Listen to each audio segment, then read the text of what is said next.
warahmatullahi wabarakatuh. Terima kasih saya ucapkan kepada Bapak Kepala SMP Negeri 1 Tapalang dan Bapak Kepala SMA 2 Tapalang yang telah membuka dan memberikan sambutannya pada pagi hari ini. Kemudian saya juga ucapkan terima kasih kepada Bapak Ibu Guru yang telah bersedia meluangkan waktu untuk mengikuti kegiatan ini. Untuk mengefisienkan waktu, saya akan langsung masuk di kegiatan intinya. Jadi kegiatan ini adalah tugas aksi nyata dari program calon guru penggerak, pendidikan calon guru penggerak angkatan 9, berada pada modul 1.4, yaitu pemaparan atau diseminasi penerapan budaya positif di sekolah.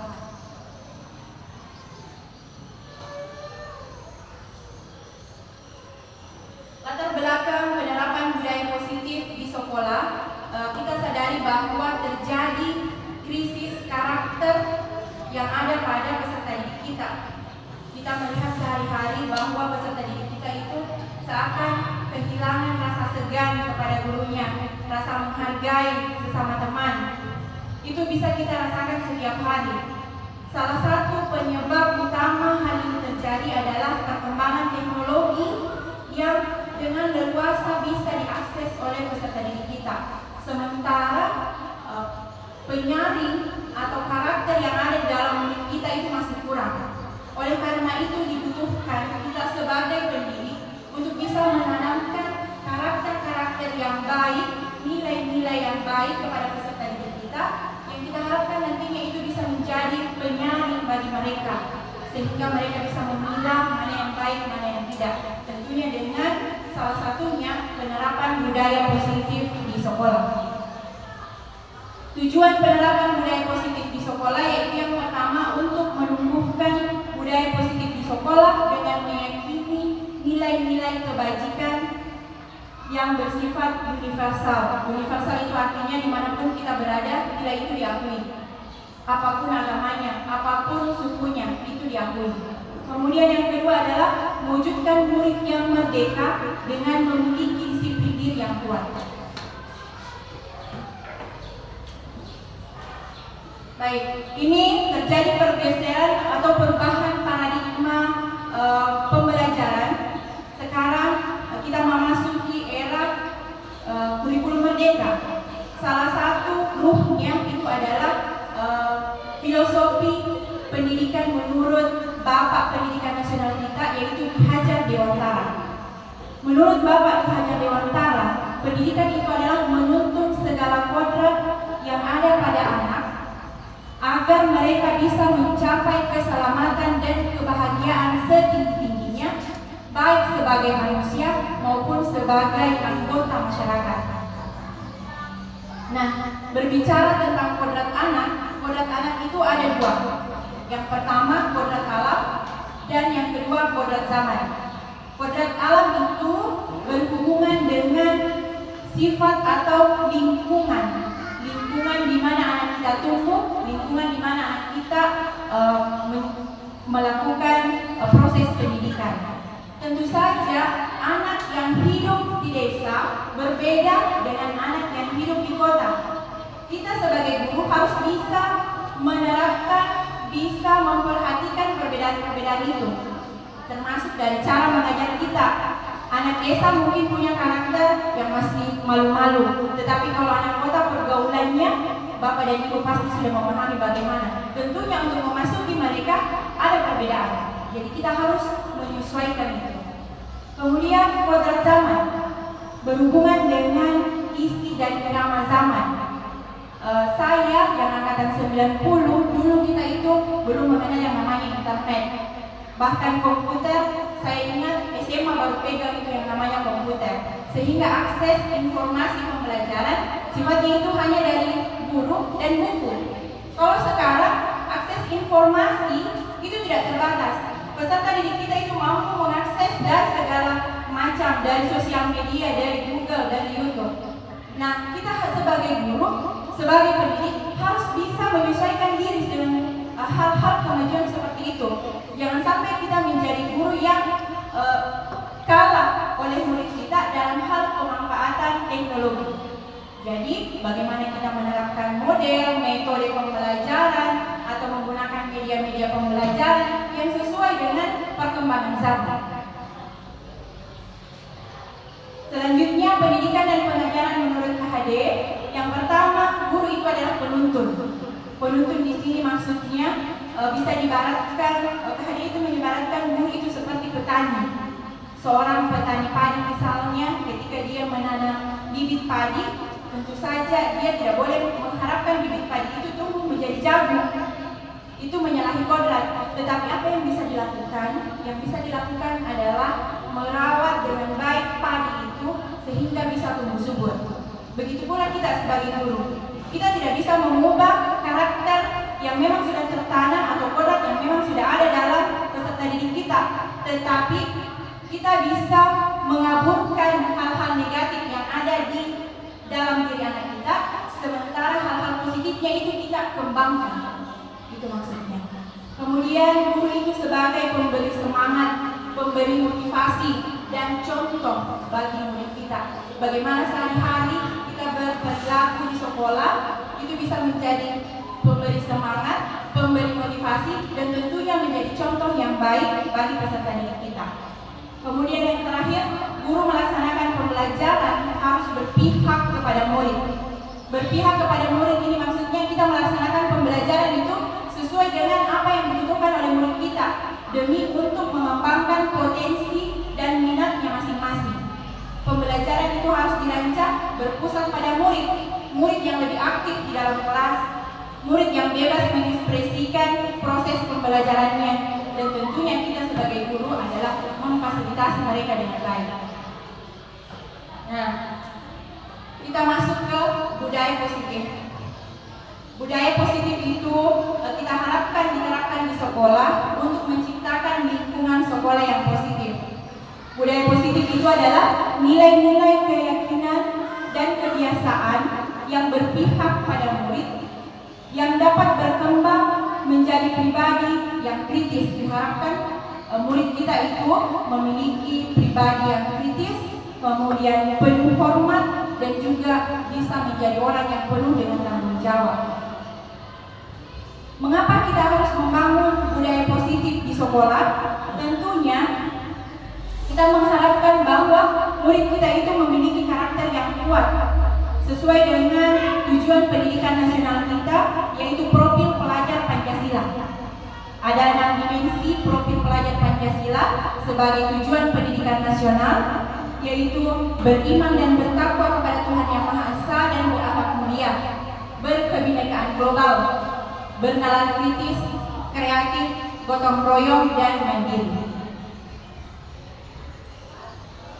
Untuk menerapkan budaya positif di sekolah, maka kita bisa memilih dan menentukan mana nilai-nilai dari nilai kebajikan universal atau nilai profil pelajar Pancasila yang kita sepakati untuk kita terapkan di sekolah kita. Disepakati baik guru, kepala sekolah, tata usaha maupun oleh murid kita, disepakati bersama. Nah, pada kesempatan kali ini saya dan Pak Hasri itu akan menyampaikan 6 konsep inti dari budaya positif. Konsep 1, 2, dan 3 itu akan saya sampaikan, dan selanjutnya konsep 3, 4, 5, 6 itu disampaikan oleh Pak Hasri. Baiklah, kita masuk ke konsep pertama, yaitu mengenai disiplin positif dan nilai-nilai kebajikan. Kalau kita berbicara kata disiplin, pasti yang muncul di kepala kita itu adalah aturan, sesuatu yang harus patuh terhadap aturan. Kita harus mematuhi tata tertib. Dan kadangkala disiplin itu dihubungkan dengan hukuman. Kalau tidak disiplin berarti dihukum. Padahal Bapak Ibu, disiplin positif itu sangat berbeda dengan hukuman. Dalam penerapan disiplin positif, hukuman itu kalau perlu ditiadakan, tidak boleh. Dia adalah jalan terakhir dan seharusnya tidak boleh dilaksanakan penghukuman dalam penerapan disiplin positif. Disiplin diri itu adalah bagaimana kita sebagai pribadi mampu mengontrol diri kita untuk bisa berperilaku sesuai dengan nilai-nilai kebajikan yang kita yakini. Sebagai seorang pendidik, tujuan kita adalah menciptakan peserta didik yang punya disiplin diri, yang punya kontrol diri terhadap perilakunya, sehingga dia bisa meyakini kebaikan-kebaikan dan memunculkan motivasi yang berasal dari dalam dirinya, atau biasa disebut dengan motivasi intrinsik.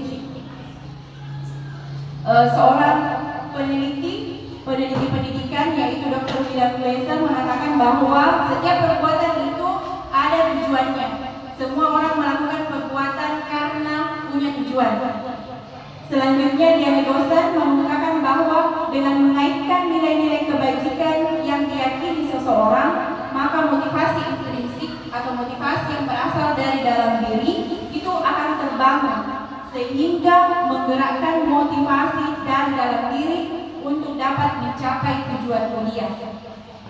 Nilai-nilai kebajikan adalah sifat positif yang merupakan tujuan mulia yang ingin dicapai oleh seorang individu. Jadi seorang individu itu melakukan tindakan karena ada motivasi dari dalam dirinya. Itu yang kita harapkan ada pada peserta didik kita. Motivasinya apa? Tentu sesuai dengan nilai-nilai kebajikan yang mereka yakini. Nah, ini adalah nilai yang kita terapkan di sekolah kita sesuai dengan visi sekolah kita, yaitu profil pelajar Pancasila. Ada 6 dimensi: beriman dan bertakwa kepada Tuhan Yang Maha Esa dan berakhlak mulia. Saya rasa yang ini jelas. Kemudian berkebinekaan global. Berkebinekaan global itu maksudnya bagaimana peserta didik kita membawa diri atau menghargai perbedaan yang ada yang dia temukan dalam kehidupannya sehari-hari. Itu namanya berkebinekaan global. Kreatif, meningkatkan kreativitas, bernalar kritis, memiliki ide-ide untuk pemecahan masalah yang dihadapi, mampu bergotong royong, dan memiliki kemandirian. Nah, ini adalah nilai-nilai kebajikan. Nilai-nilai kebajikan ini diperoleh dari nilai-nilai yang dianggap universal. Maksudnya diakui oleh siapapun dan dimanapun bahwa itu adalah sesuatu yang baik. Ada banyak Bapak Ibu yang saya perlihatkan di sini, sekitar 40 nilai. Nilai-nilai itulah yang bisa kita pilih untuk kita terapkan dan diyakini di sekolah kita. Kemudian yang kedua, masuk ke teori motivasi, hukuman, konsekuensi, dan penghargaan. Pada dasarnya motivasi itu ada dua, motivasi ekstrinsik dan motivasi intrinsik.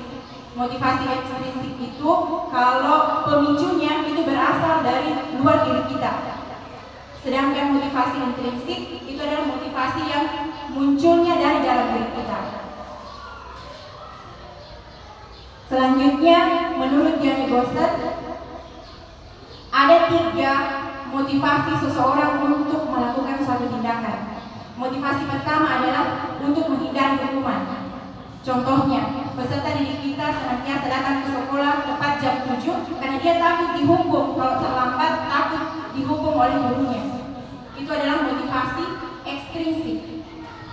Kemudian yang kedua, untuk mendapat imbalan atau penghargaan. Misalnya, peserta didik kita dia mau berbuat sesuatu karena dia mau dapat hadiah. Nah, motivasi ini juga adalah motivasi ekstrinsik, berasal dari luar.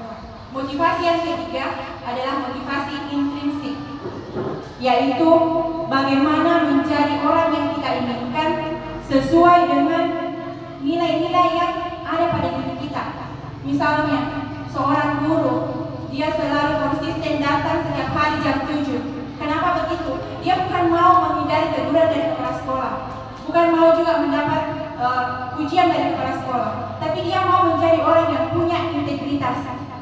Dia mau menjadi orang yang menghargai dirinya, bahwa dia adalah seorang yang disiplin. Itu adalah motivasi yang muncul dari dalam diri. Nah, motivasi intrinsik itulah yang mau kita bangun juga di peserta didik kita melalui penerapan budaya positif.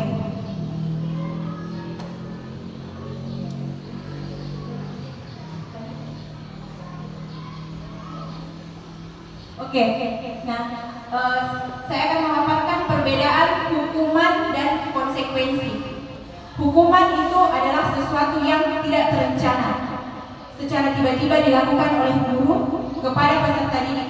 Peserta didik kita atau murid kita itu tidak tahu apa bentuk hukumannya. Dan biasanya hukuman itu bersifat psikis atau fisik, melukai fisik atau psikis dari murid kita, bisa melalui kata-kata, bisa dengan tindakan.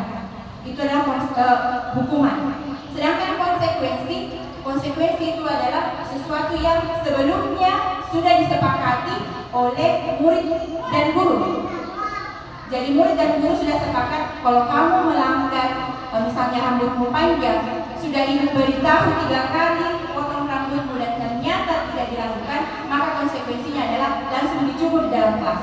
Itu namanya konsekuensi. Tetapi kalau hukuman, kita langsung memberikan hukuman tanpa ada apa-apa, tanpa ada penjelasan, siswa tidak paham, tidak mengerti apa hukumannya. Jadi itu perbedaannya antara hukuman dan konsekuensi. Kemudian ada lagi teori dihukum oleh penghargaan. Teori ini dikemukakan oleh seorang ilmuwan namanya Alfikon, mengatakan bahwa penghargaan dan hukuman adalah cara untuk mengontrol peserta didik. Tetapi penghargaan itu sebenarnya menghancurkan potensi pembelajaran yang sesungguhnya. Alasannya yang pertama, bahwa penghargaan itu sifatnya tidak efektif. Kenapa begitu? Karena kalau kita memberikan penghargaan kepada peserta didik untuk melakukan sesuatu, maka kita harus selalu memberikan penghargaan itu agar dia bisa meneruskan tindakannya. Kapan kita hentikan, maka dia akan berhenti juga berbuat sesuatu yang baik. Makanya dianggap tidak efektif. Misalnya kepada anak kita iming-iming anak kita, kalau kamu bisa berpuasa 1 hari penuh, saya akan kasih uang 10.000. Itu harus selalu kita berikan keesokan harinya. Kapan kita tidak berikan, maka keinginan dia untuk berpuasa pun itu bisa hilang. Itu yang dikatakan dengan tidak efektif. Yang kedua, penghargaan itu merusak hubungan. Ketika seseorang diberi penghargaan atau dipuji di depan banyak orang, pasti akan ada orang yang merasa iri, tidak senang dengan hal itu. Contohnya misalnya, ketika di kelas kita ada beberapa siswa yang memiliki potensi sebenarnya, tetapi di antaranya itu ada yang berani untuk tampil di depan, ada yang malu-malu. Nah, sementara yang berani ini dia selalu maju, akhirnya selalu mendapatkan penghargaan dari guru. Ini yang malu-malu, dia pasti akan berpikir kenapa selalu dia yang dikasih penghargaan, mengapa dia tidak pindah saja ke kelas lain supaya saya mendapat penghargaan. Itu akan memunculkan pikiran-pikiran seperti itu. Dan kalau misalnya mereka ini dikelompokkan, disuruh untuk berkolaborasi, bisa saja mereka tidak akan berkolaborasi atau bekerja kelompok dengan baik. Itu karena terjadi hubungan yang tidak positif. Selanjutnya, hukuman itu mematikan kreativitas. Apabila kita memberikan iming-iming penghargaan itu mematikan kreativitas. Apabila kita mengiming-imingi peserta didik kita dengan penghargaan, maka peserta didik kita itu akan berorientasi atau pikirannya itu selalu penghargaan. Dia selalu mau mengejar penghargaan itu. Sementara tugasnya dia lakukan asal-asalan saja. Beda dengan teman yang tidak tahu, ada penghargaan, pasti dia akan melakukan dengan sebaik-baiknya. Contoh lain misalnya, atlet badminton. Atlet badminton itu kalau dia ditekan, disuruh kamu harus juara, maka dia itu mainnya tidak akan lepas, dia akan main dalam tekanan. Beda dengan atlet badminton yang tidak ada penekanannya harus juara, dia pasti akan dilepas. Bisa saja dia akan memberikan penampilan yang luar biasa. Itu koneksinya. Nah, yang ketiga ini poin keyakinan kelas. Jadi keyakinan kelas itu adalah nilai-nilai kebajikan yang disepakati secara bersama oleh guru maupun siswa di dalam kelas. Gambar di samping itu adalah keyakinan kelas dari perwalian saya yang saya bikin minggu waktu hari Senin mulai kami diskusikan, ada sekitar 5 keyakinan kelas yang kami hasilkan dari diskusi bersama. Nah, pembentukan keyakinan kelas ada kriteria-kriterianya. Yang pertama, keyakinan kelas itu sifatnya abstrak dibandingkan peraturan. Peraturan itu dia langsung jelas di dalamnya. Apa peraturannya? Misalnya, harus tidak boleh membuang sampah sembarangan, tidak boleh membuli teman, tidak boleh mengejek teman. Itu peraturan. Tetapi kalau keyakinan dia kata-katanya itu abstrak.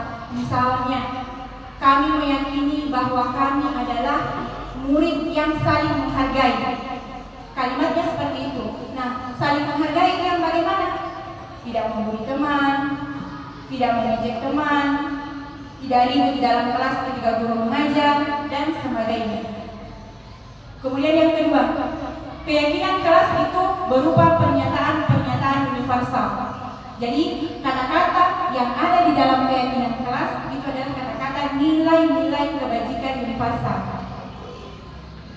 Selanjutnya, pernyataan keyakinan kelas harus dalam bentuk positif. Tidak boleh ada kata tidak boleh ada kata jangan. Jadi kata-katanya harus selalu positif. Keyakinan kelas tidak boleh terlalu banyak. Kemudian harus mudah diingat dan dipahami oleh peserta didik kita. Jadi maksimal 5. Karena keyakinan kelas ini setiap waktu itu akan ditinjau, diganti. Kalau kita merasa bahwa 5 poin ini siswa kita sudah menerapkannya di dalam kelas, kita ganti lagi. Makanya jangan terlalu banyak agar mudah diingat dan mudah dipahami. Keyakinan kelas sebaiknya sesuatu yang bisa diterapkan di lingkungan sekolah kita. Jadi harus disesuaikan dengan lingkungan sekolah kita. Kemudian semua warga kelas hendaknya ikut berkontribusi di dalam proses pembuatan keyakinan kelas melalui diskusi. Jadi keyakinan kelas itu tidak dari guru, tetapi itu diperoleh diskusi bersama antara guru dan siswa di dalam kelas. Jadi kita memang harus mengambil waktu untuk mendiskusikan keyakinan kelas itu. Dan yang terakhir, bersedia meninjau kembali keyakinan kelas dari waktu ke waktu. Jadi keyakinan kelas itu harus ditinjau dari waktu ke waktu. Kalau kita merasa sudah diterapkan semua, peserta didik kita sudah meyakini semua nilainya dan berperilaku sesuai dengan nilai itu, maka kita ganti lagi dengan nilai yang lain. Nah, ini adalah proses yang saya lakukan di kelas 8B waktu hari Senin. Langkah-langkah pembentukan keyakinan kelas. Yang pertama, berdiskusi memunculkan peraturan-peraturan yang perlu ditaati warga kelas.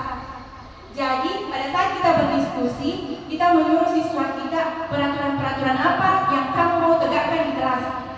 Nah, saya menyuruh peserta didik saya menulis di sticky note. Mereka tuliskan 3-5 peraturan yang mau digunakan di dalam kelas, kemudian ditempel di papan tulis dan itu kita bacakan bersama. Semua yang mereka tulis itu dibaca bersama-sama. Selanjutnya.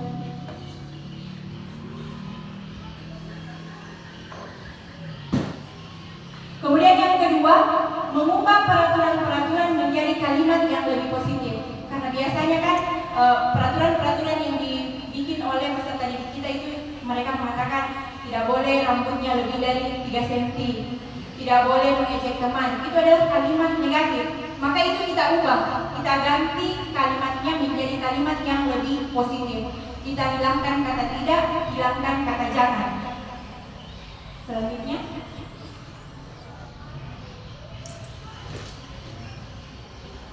Yang ketiga adalah menjadikan atau menjadikan peraturan-peraturan menjadi nilai kebajikan. Jadi peraturan misalnya membuang sampah pada tempatnya, melaksanakan piket sesuai tugasnya, itu kita hubungkan dengan nilai kebajikan. Nilai kebajikan yang ada, yang sesuai sesuai dengan sikap tersebut adalah menjaga kebersihan. Makanya kita jadikan tidak membuang sampah, kemudian melaksanakan tugas piket itu kita masukkan ke kami meyakini bahwa kami adalah murid yang menjaga kebersihan. Jadi begitu seterusnya. Ada dari hasil diskusi antara saya dengan peserta dengan anak wali saya, ada lima nilai kebajikan yang berasal dari peraturan kelas. Yang pertama adalah menghormati dan menghargai orang lain. Karena kebanyakan peserta didik itu anak wali saya mengatakan tidak boleh membuli, tidak boleh mengejek menggunakan nama orang tua. Itu yang banyak muncul di sticky note-nya. Makanya kami menyepakati bahwa menghormati dan menghargai orang lain adalah nilai yang mau kami yakini di kelas kami. Kemudian yang kedua tentang kebersihan. Yang ketiga tentang ketertiban. Ketertiban di sini rambutnya harus sesuai dengan aturan, tidak boleh lebih dari 3 cm. Kemudian tidak ribut ketika belajar di kelas. Kemudian tidak bermain bola di dalam kelas. Itu semua peraturan-peraturan yang dimunculkan oleh peserta didik, sehingga kami menyepakati untuk ketertiban, nilai ketertiban. Keimanan dan ketakwaan kepada Tuhan Yang Maha Esa. Sudah pasti selalu berdoa setelah dan sebelum memulai pelajaran. Kemudian bertanggung jawab. Bertanggung jawab di sini artinya mengerjakan tugas tepat waktu, datang tepat waktu. Kemudian selanjutnya berdiskusi mengenai gambaran perilaku yang sesuai dengan nilai keyakinan kelas. Jadi saya meminta kepada peserta didik untuk mengemukakan pikirannya perilaku yang bagaimana itu yang menjaga kebersihan. Perilaku menjaga kebersihan itu seperti ini, yang tidak menjaga kebersihan itu seperti ini. Jadi saya meminta mereka menuliskan di sticky note yang mana yang mencerminkan perilaku menjaga kebersihan, yang mana yang tidak mencerminkan. Kita melakukan terhadap 5 keyakinan yang telah disepakati tadi.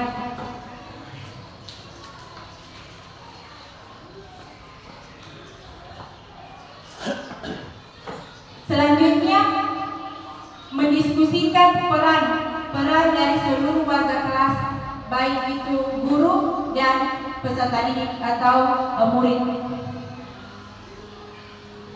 Yang terakhir, meninjau keyakinan kelas dari waktu ke waktu. Jadi ini adalah hasil keyakinan kelas dari kelas saya yang kami peroleh, dan ini akan ditempel di kelas mengganti peraturan yang sudah ada. Ada 5 poinnya.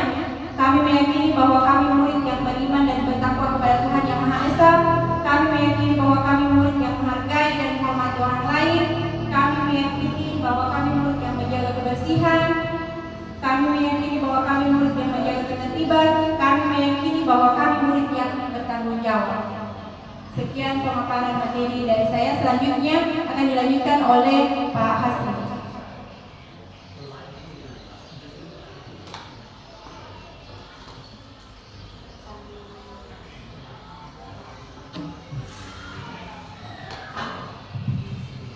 Assalamualaikum warahmatullahi wabarakatuh.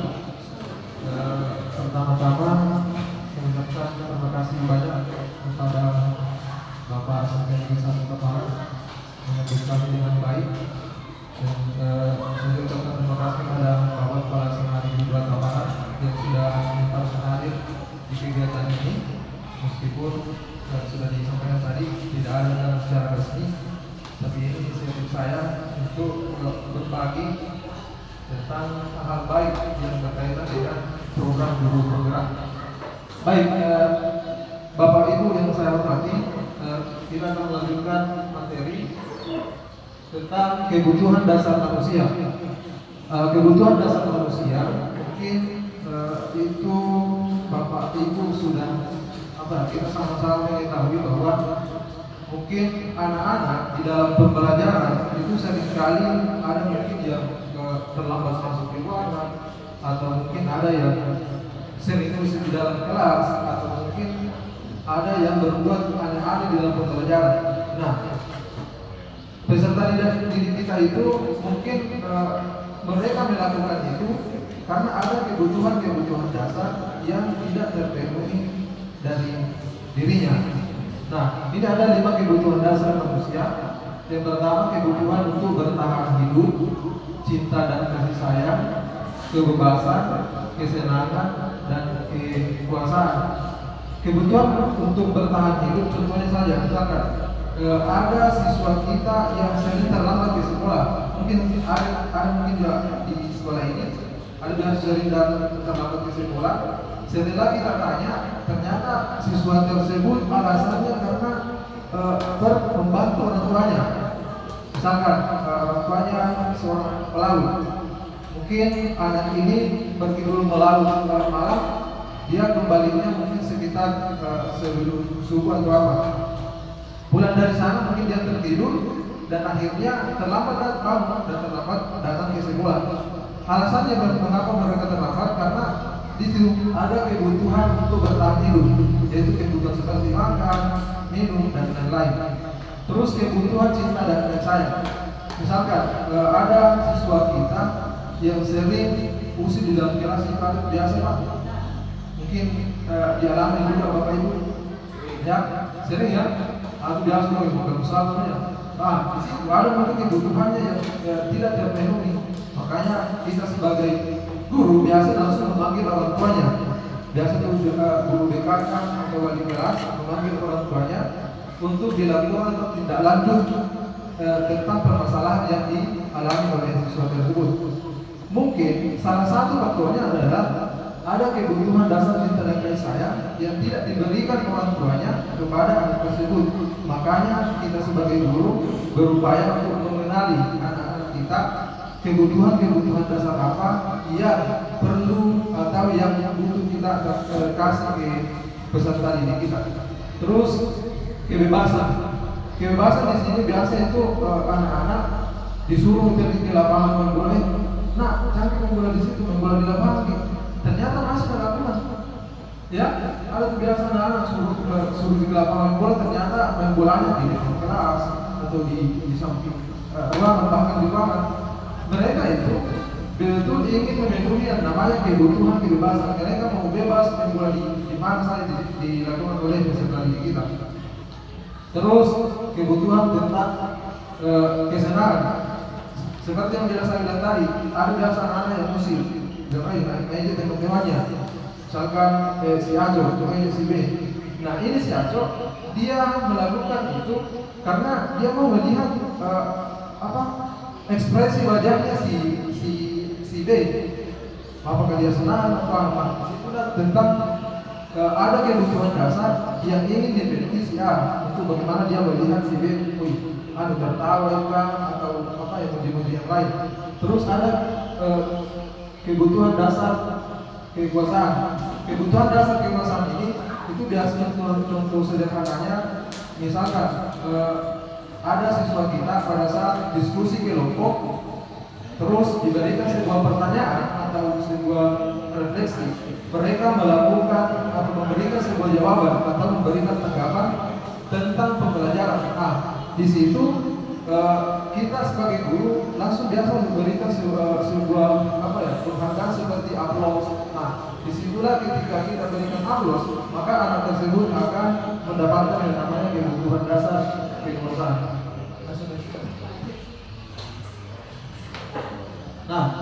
Ini pemenuhan kebutuhan dasar. Contoh surat persampinnya, ini semua orang senantiasa berusaha untuk memenuhi kebutuhannya dengan berbagai cara. Bila mereka tidak bisa mendapatkan kebutuhannya dengan cara yang positif, mereka akan melakukannya dengan cara yang negatif. Misalkan ada seorang murid yang tidak begitu berhasil dalam akademik, mungkin kebutuhan yang kekuasaannya tidak terpenuhi di sekolah, maka dia akan mencoba untuk memenuhi kebutuhan kekuasaan itu dengan cara mengatur orang lain, baik itu di lapangan pada saat bermain atau bahkan menyakiti mereka secara fisik.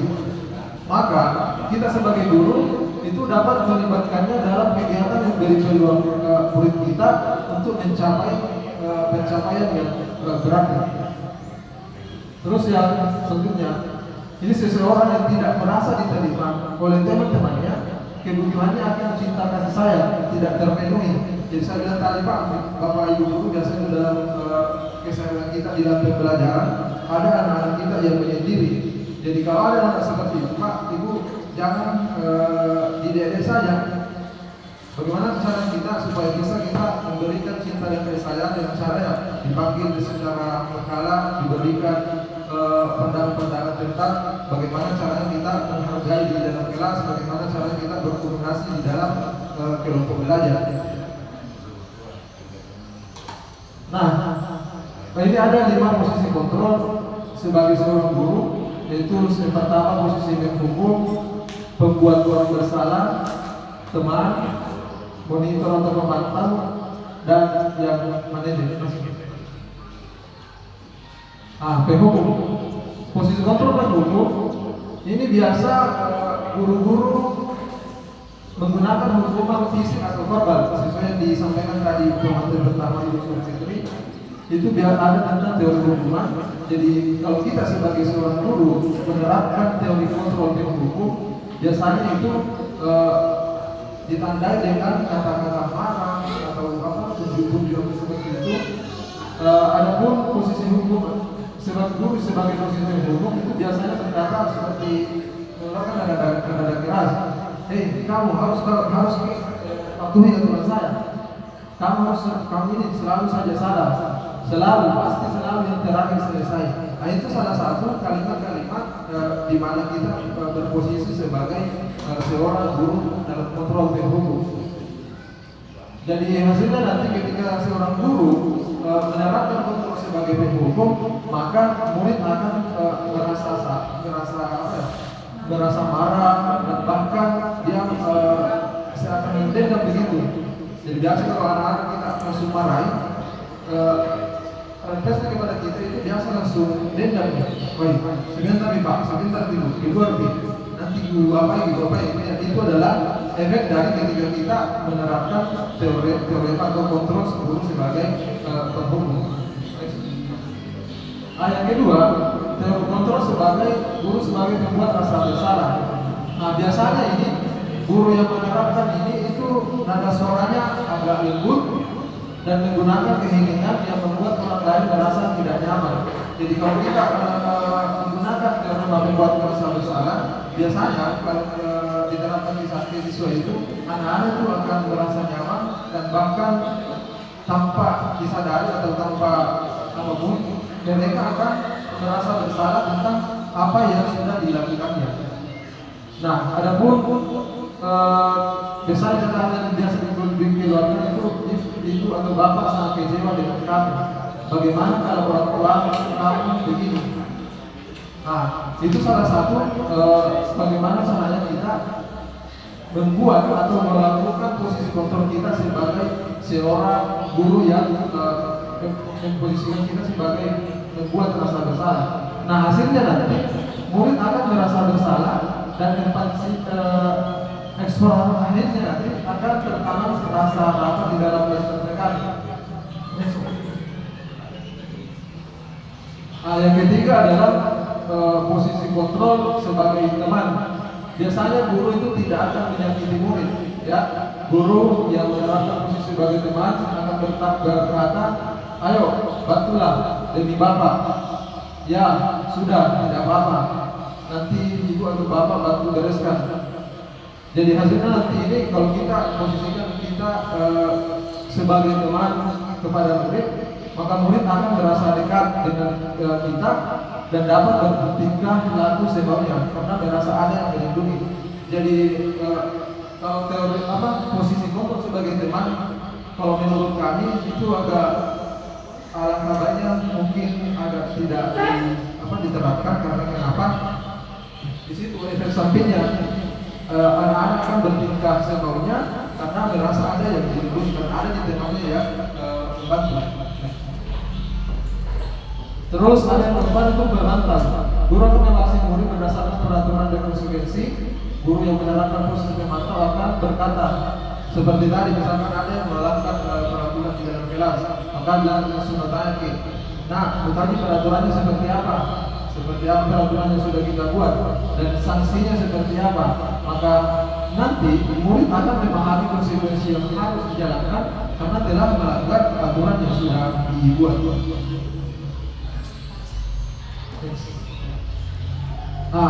Posisi yang terakhir itu namanya musmadejat. Guru itu berbuat sesuatu bersama murid, mempersilahkan murid mempertanggungjawabkan perilakunya, mendorong murid agar dapat menemukan solusi dari masalahnya sendiri. Hasilnya nanti ketika kita menerapkan posisi motor sebagai manajer, murid akan menjadi pribadi yang bertanggung jawab dan akan menerapkan disiplin diri. Di sini bagus sekali kalau kita sebagai guru menerapkan posisi motor sebagai manajer, karena di sini kita akan mengajak siswa kita berpikir secara kritis untuk memecahkan masalah atau perbuatan-perbuatan yang dilanggarnya. Nah, materi selanjutnya itu segitiga restitusi. Segitiga restitusi ini adalah proses menciptakan kondisi bagi murid untuk memperbaiki kesalahan mereka sehingga mereka bisa kembali pada kelompok mereka dengan karakter yang lebih kuat. Restitusi itu membantu murid menjadi lebih memiliki tujuan seperti disiplin positif dan memulihkan dirinya setelah berbuat salah. Nah, melalui restitusi ini, ketika murid berbuat salah atau melakukan kesalahan, guru akan menanggapi dengan cara yang demikian. Murid akan membuat sebuah evaluasi diri terhadap murid yang untuk dapat memperbaiki kesalahannya. Ada 3 langkah untuk melakukan restitusi. Yang pertama itu menstabilkan identitas.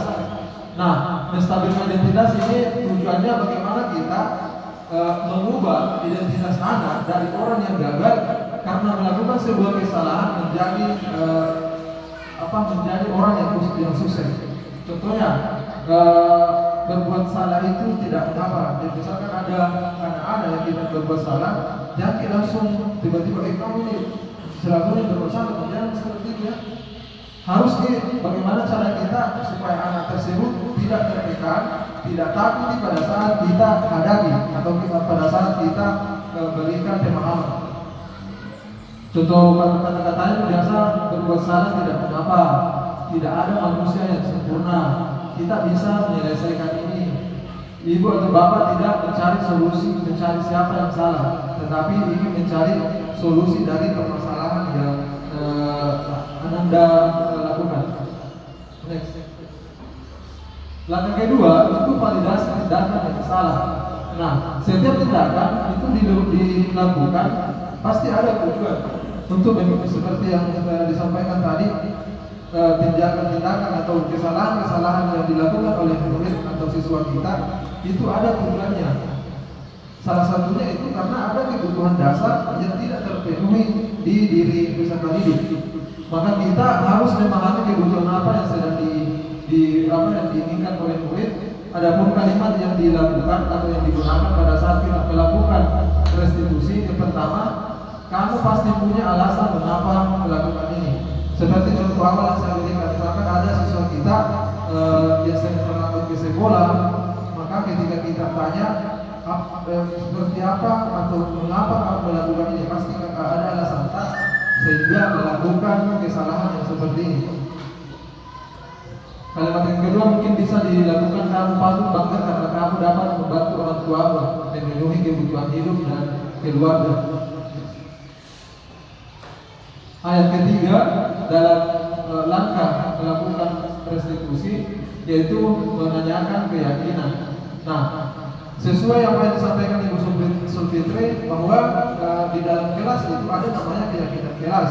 Ketika kita sudah melakukan validasi tindakan, terus maka kita akan menanyakan keyakinan. Maksudnya di sini kita menanyakan keyakinan sesuai apa yang sudah kita buat di dalam kelas. Keyakinan kelas apa yang sudah kita buat. Misalkan ada siswa yang emosi dalam kelas, berarti keyakinan kelas apa yang sudah dibuat.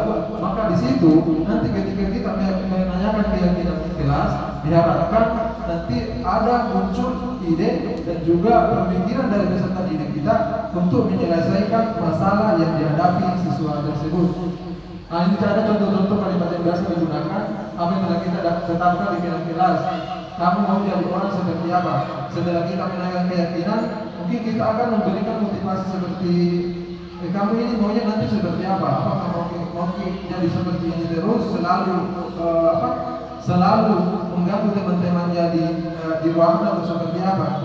Nah, ketika kita melakukan segitiga restitusi, maka diharapkan nantinya anak-anak itu secara kreatif, kritis, membangun dirinya untuk menerapkan yang mana disiplin positif secara spontan. Mereka akan menemukan secara detail langkah-langkah seperti apa yang akan mereka tempuh untuk menyelesaikan masalah-masalah di dalam pembelajaran atau di dalam kegiatan pembelajaran di dalam kelas.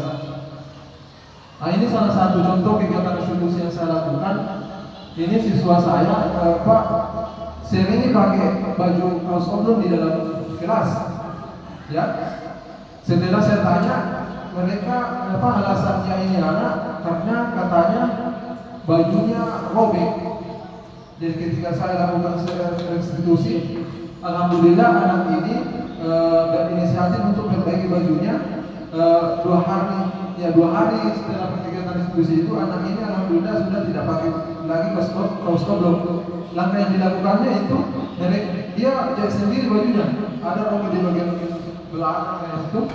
Alasannya kenapa tidak pakai baju kaos atau baju seragam di ruangan atau menggunakan kaos oblong, karena alasannya kemarin robek bajunya. Jadi ketika saya lakukan segitiga restitusi itu di dalam kelas atau terhadap anak ini, alhamdulillah anak itu dengan secara sadar bahwa saya ini melanggar ada aturan keyakinan yang sudah saya langgar, maka saya harus mencari solusi bagaimana caranya nanti pembelajaran selanjutnya saya sudah tidak pakai kaos oblong. Alhamdulillah pada saat pembelajaran berikutnya anak ini sudah tidak menggunakan lagi kaos oblong. Dia sudah bisa menjahit bajunya yang alasannya robek. Nah, ini yang kedua, ada murid saya yang saya bilang tadi ini sangat terlambat. Alasannya ini anak karena itu kebetulan kalau di Taang itu ada dekat dengan laut, maka rata-rata dari orang tua murid saya itu berpenghasilan dari hasil nelayan. Nah, salah satu anak ini namanya Aga, dia ini Senin terlambat ke sekolah dan Senin juga terlambat bertugas. Nah, setelah saya lakukan segitiga restitusi, ternyata Angga ini beralasan bahwa kalau ini bagi melaut Pak, capek jadi biasa kita nampak bangun. Tidak ada bangun di orang tua anak, biasa jam 7 baru berangkat ke sekolah itu sudah sampai ke sekolah itu, apalagi kalau jalan kaki 7:30 baru sampai. Apalagi jam pembelajaran saya itu jam pertama, jadi sering terlambat masuk. Bahkan tugas-tugasnya itu biasa tidak akumpul atau bahkan mau waktunya baru bisa akumpul. Jadi ketika saya lakukan segitiga restitusi, alhamdulillah anak ini secara terus-menerus melakukan perubahan. Kadang biasa masuk di perpustakaan sudah bisa kerja tugas-tugas meskipun terlambat, tapi ada inisiatif dari anak ini untuk melakukan perubahan terhadap apa yang sudah dilakukan atau kesalahan-kesalahan yang dilakukan selama ini.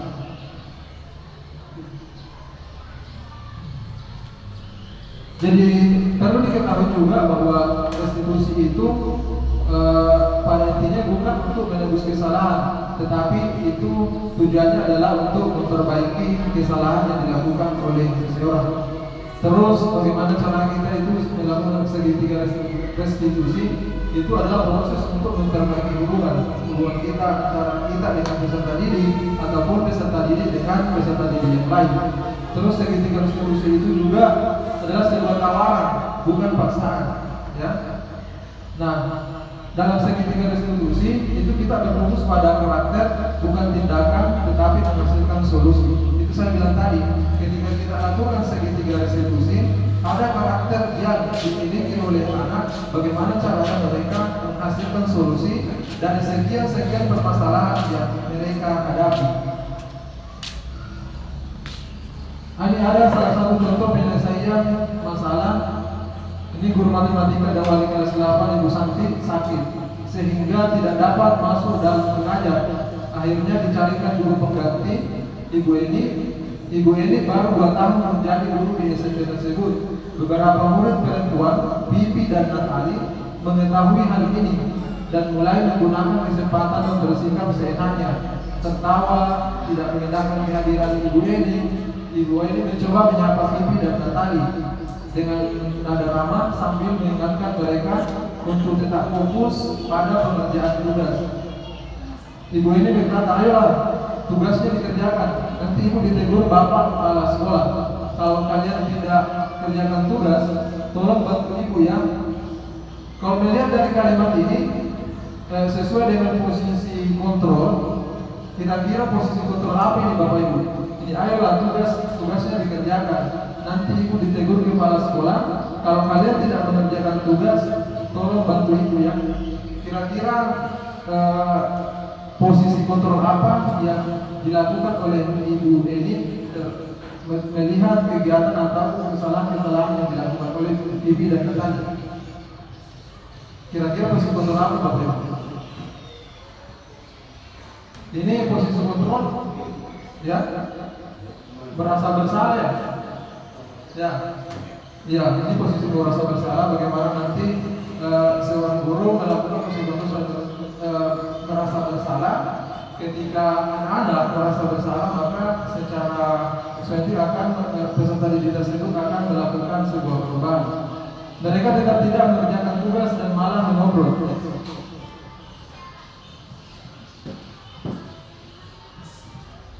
Ini keesokan harinya Ibu Santi memanggil Bibi dan Natali serta menanyakan tentang laporan ibu ini. Ibu Santi menanyakan apakah mereka bersedia melakukan atau memperbaiki permasalahan yang ada. Bibi dan Natali pun sempat secara ragu-ragu dan membela diri, namun pada akhirnya mengatakan akan melakukan meminta maaf kepada Ibu Santi. Ibu Santi pun menanggapi bahwa tindakan itu boleh saja dilakukan, ya, bila mereka bersungguh-sungguh ingin meminta maaf. Next saja. Next. Oke, dalam kasus tadi, langkah-langkah restitusi apa saja yang telah dilakukan Ibu Santi. Yang pertama itu melakukan identitas atau menstabilkan identitas anak. Terlihat dari pernyataan apakah kalian bersedia memperbaiki kesalahan yang ada.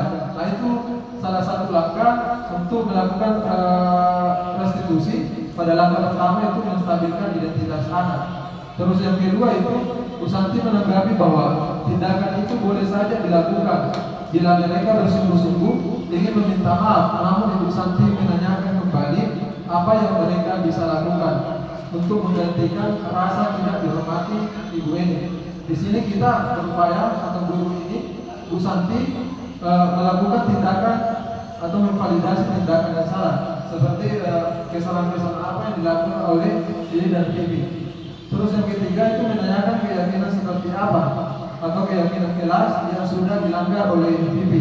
Ibu Santi menanyakan apa yang akan mereka lakukan untuk memperbaiki masalah dan apa gagasan. Nah, di sini maksudnya tadi yang saya sudah sampaikan bahwa ketika kita melakukan restitusi kepada murid kita, harapan besar kita bagaimana nanti anak-anak kita itu memiliki gagasan baru untuk atau sesuatu hal yang baru dalam menyelesaikan masalah-masalah yang dihadapinya. Nah, dalam kasus di atas, posisi yang telah diambil oleh Bayu itu adalah posisi teman, itu menyapa Bibi. Terus next lagi ada juga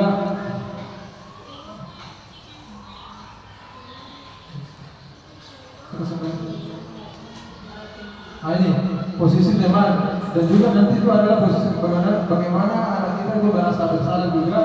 Di situ bagaimana Ibu Bibi mencoba menyampaikan dan Natali dengan ramah sambil mengingatkan mereka untuk tetap fokus pada pekerjaan tugas seperti yang terdapat dalam teks. Ayolah tugasnya dikerjakan. Nanti ibu ditegur kepada bapak kepala sekolah kalau kalian tidak mengerjakan tugas. Yang kedua itu tolong bantu ibu ya. Jadi bapak ibu yang saya hormati, segitiga restitusi pada umumnya adalah bagaimana kita melakukan sebuah tindakan kepada murid kita dengan cara membangun motivasi-motivasi yang terisi dalam diri peserta didik sehingga mereka dapat menemukan nyali dan bahkan menyelesaikan masalah-masalah yang mereka hadapi, supaya nanti secara tidak langsung mereka akan melakukan sebuah perubahan dalam melakukan atau membentuk karakter yang mandiri di dalam jiwa atau diri peserta didik. Jadi mungkin cukup sekian materi yang dapat saya sampaikan. Mohon maaf apabila banyak kesalahan. Ini pertama kalinya saya tampil dan bahkan saya merasa agak canggung sebenarnya pas saya berangkat dari rumah ini. Pasti saya malu-malu nih kalau bicara di depannya guru-guru dulu. Jadi mungkin cukup sekian apa yang dapat saya sampaikan. Mohon maaf bila ada kesalahan dan kekurangan. Wassalamualaikum warahmatullahi wabarakatuh.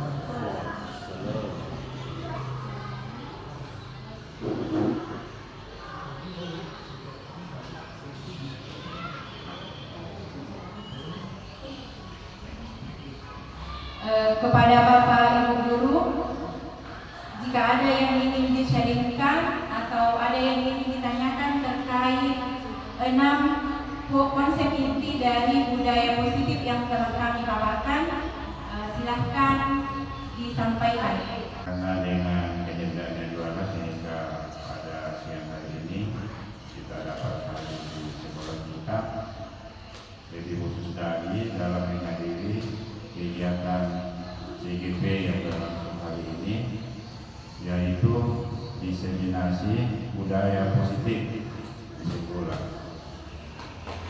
Jadi dalam kegiatan ini nanti CGP yang ada kebetulan 2 orang yang ada di samping kanan saya ini, yaitu Ibu Zulkifli dengan Bapak Ansri dari SMA 2 Tapalang akan menyampaikan ilmu yang dia dapat, akan mensosialisasikan ilmu yang dia dapat kepada kita dalam penerapan budaya-budaya positif di sekolah.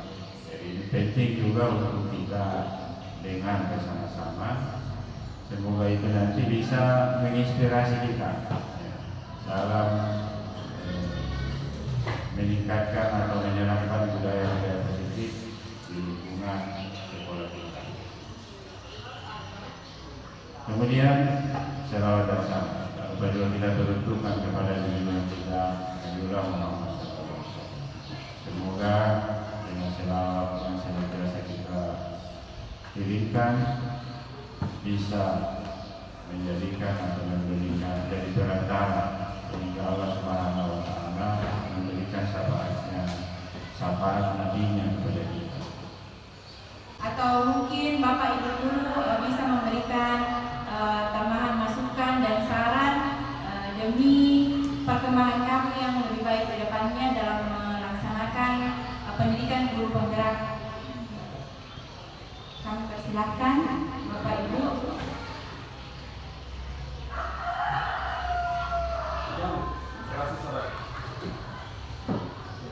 Assalamualaikum warahmatullahi wabarakatuh. Terima kasih atas kesempatan yang diberikan. Di sini yang saya tanyakan, karena seperti yang tadi dipaparkan bahwa budaya positif atau kurikulum penggerak itu berpihak pada murid. Jadi pendidikan itu berpihak pada murid, atau istilahnya bagaimana kita menerapkan pendidikan berpihak pada murid yang di dalam kelas itu memiliki banyak karakter. Artinya kita akan melaksanakan pembelajaran berdiferensiasi dengan jenis karakter siswa yang hampir setiap siswa berbeda-beda. Bisa tidak diberikan contoh penerapannya dalam kelas? Mungkin seperti itu. Terima kasih.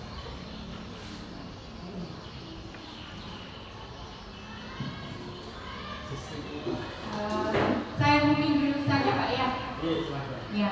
Jadi terima kasih atas pertanyaan yang diberikan oleh Bapak sehubungan dengan guru dalam menerapkan pembelajaran harus berpihak kepada murid. Artinya harus berusaha memenuhi segala kebutuhan murid. Sementara kita tahu bahwa murid kita di SMP sendiri itu maksimal 32 orang. Nah, bagaimana kita bisa memenuhi kebutuhan 32 orang itu dalam satu kali tatap muka. Hal yang bisa kita lakukan adalah dengan melaksanakan pembelajaran berdiferensiasi. Pembelajaran berdiferensiasi itu di mana guru itu memberikan keputusan-keputusan yang rasional atau masuk akal di dalam proses pembelajarannya dengan melakukan hal yang pertama adalah melakukan asesmen awal terlebih dahulu. Jadi kita lihat kesiapan belajarnya murid tak. Bagaimana dia kesiapan awalnya, apakah dia punya pengetahuan awal yang berhubungan dengan materi yang akan kita sampaikan atau tidak. Kemudian yang kedua kita lihat minat dia. Minat dia di dalam proses belajar itu bagaimana? Apakah dia minatnya suka hewan-hewan misalnya, atau dia lebih suka olahraga misalnya, atau dia lebih suka seni? Kita harus memperhatikan itu. Dan yang ketiga adalah kita harus memperhatikan profil belajar dari peserta didik. Profil belajar peserta didik itu maksudnya gaya belajarnya mereka. Ada misalnya peserta didik yang suka kalau banyak gambar. Ada peserta didik yang suka kalau ada yang dia dengarkan, ada video. Dan ada peserta didik yang suka kalau ada yang dia pegang-pegang. Dia baru paham kalau misalnya dia melakukan sesuatu. Itu kinestetik. Nah, kita lakukan pemetaan itu di dalam kelas kita Bapak Ibu melalui asesmen awal. Jadi sebelum kita memulai materi kita berikan asesmen awal, bisa dengan pertanyaan pemandu atau pertanyaan pemantik untuk memetakan hal tersebut. Selanjutnya kita bisa melakukan 3 teknik diferensiasi. Yang pertama diferensiasi proses, yang kedua diferensiasi konten, dan yang ketiga diferensiasi produk. Diferensiasi konten itu adalah apa yang kita sampaikan. Kalau kita melihat murid kita misalnya di dalam kelas, ada yang sudah paham sekali, ada yang belum paham, ada yang dia masih kabur, tidak tahu apa-apa, maka kita harus memberikan materi yang berbeda kepada 3 ini, tetapi tetap mengacu pada tujuan pembelajaran. Misalnya yang sudah paham, materinya itu bersifat abstrak. Materinya itu bolehlah yang dia berpikir menghayal-menghayal. Tetapi yang pemahamannya masih kurang, kita harus konkretkan itu pemberian materi kita. Supaya dia tidak menghayal, dia bisa tahu dengan cara atau kemampuannya seperti itu. Kemudian diferensiasi yang kedua itu adalah proses. Bagaimana proses di dalam pembelajaran yang kita lakukan. Misalnya kita melakukan berbagai macam cara, misalnya diskusi, bisa juga dengan pengelompokan, bisa juga dengan tugas individu. Proses-proses yang kita laksanakan itu tujuannya agar peserta didik kita itu bisa memahami dan mengetahui tujuan pembelajaran dengan baik. Kemudian yang ketiga, diferensiasi produk. Produk itu terkait dengan tagihan atau tugas yang kita harapkan peserta didik itu akan kumpul ke kita. Jadi kalau misalnya ada peserta didik kita, dia suka menulis, kita suruh saja dia sesuaikan bakatnya, misalnya menulis dalam bentuk puisi misalnya, mengumpulkan tugas dalam bentuk puisi. Atau ada yang suka menggambar, dia mengumpulkan tugasnya di dalam bentuk gambar. Ada yang suka bikin video, dia mengumpulkan tugasnya dalam bentuk video. Tetapi kita tetap harus mengacu pada tujuan pembelajaran kita. Mungkin bahasanya salah. Baik, terkait apa yang ditanyakan oleh Bapak Guru, seperti apa untuk menerapkan pembelajaran, melihat karakteristik yang berbeda atau banyak karakteristik yang berbeda di dalam kelas. Saya setuju dengan apa yang dijelaskan oleh Ibu Sulfitri, bahwa itu bisa dilakukan dengan penerapan pembelajaran berdiferensiasi. Ya, bagaimana kita memberikan keleluasaan kepada anak dalam melakukan proses pembelajaran tanpa melenceng dari tujuan pembelajaran yang ingin kita capai. Nah, sudah jelaskan bahwa tadi ada beberapa langkah untuk melakukan pembelajaran berdiferensiasi dari ada konsep, ada proses, dan produk. Intinya di sini Bapak Ibu, ketika kita mau melakukan pembelajaran berdiferensiasi, tentu harusnya kita mampu menilai atau melakukan asesmen awal, melihat kesiapan peserta didik kita, minat apa yang dimiliki oleh peserta didik kita, serta profil pelajar atau yang dimiliki dalam diri peserta didik kita. Nah, ketika kita sudah tahu itu semua, kita berupaya untuk membuat atau mendesain pembelajaran yang betul-betul berpusat kepada murid. Bukan lagi yang namanya pembelajaran yang hanya metode ceramah atau yang guru menyampaikan materi di depan. Tapi bagaimana kita nantinya, kita sebagai guru itu melakukan atau membuat sebuah desain pembelajaran yang mungkin yang sudah disampaikan saya Bu Sulfitri itu bisa menggunakan media-media pembelajaran baik seperti gambar atau video atau media-media abstrak yang lain, sehingga ketika itu dilakukan maka ada tujuan pembelajaran atau bahkan tujuan pembelajaran itu kita bisa capai dengan baik. Mungkin hanya itu yang tambahan saya.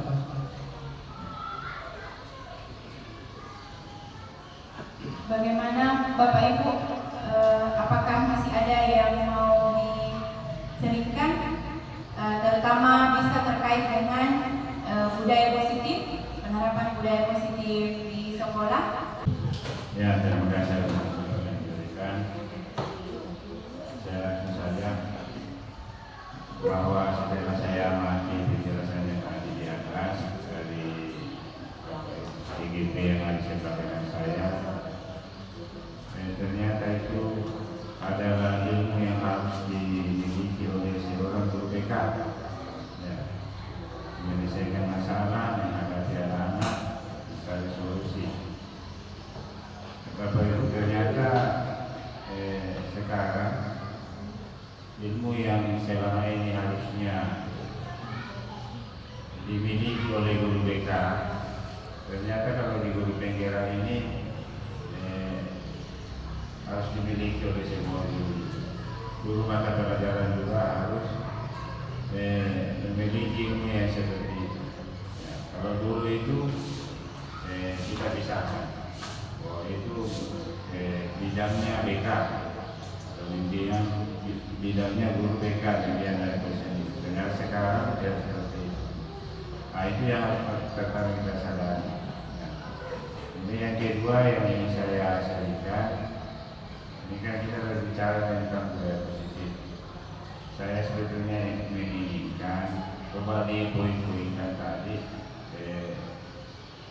contoh budaya positif yang sebaiknya kita terapkan di sekolah.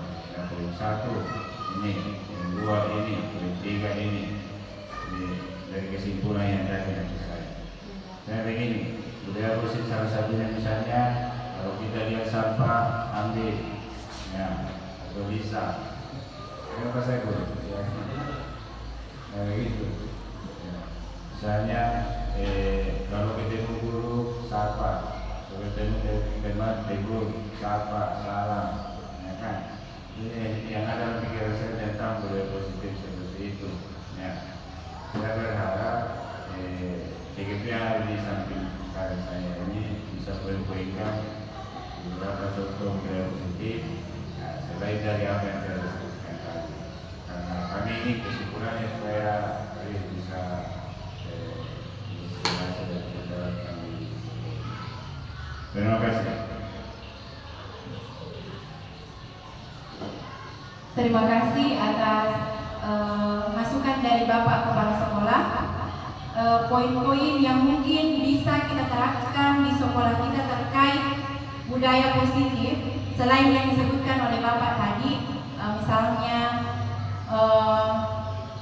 slogan bisa lihat sampah ambil, itu bisa kita tempel di kelas, atau misalnya membudayakan 5S, senyum, sapa, salam, santun, apalagi 1S, Saya lupa.